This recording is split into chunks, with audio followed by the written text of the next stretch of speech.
Hey there, UPSC aspirants.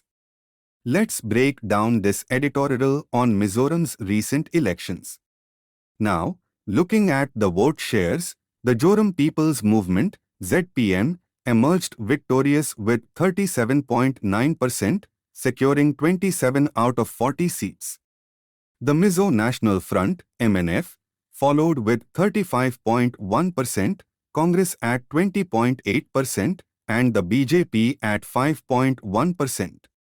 But here's the twist, it's not just about a fractured mandate, it marks a significant shift in Mizoram's political landscape. For 36 years, power rotated between the MNF and Congress, and the ZPM breaking this duopoly is noteworthy. The MNF's attempt to align with Kukizo Trvinbiales and the Congress's strategy of highlighting regional parties as potential allies of the BJP didn't sway the voters much.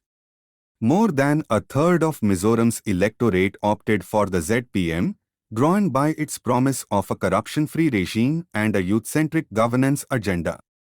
The ZPM cleverly garnered support from Mizoram's civil society, projecting itself as a force for change.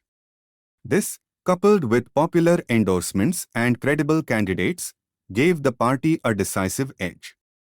Now, as they come to power independently, the ZPM faces a delicate situation.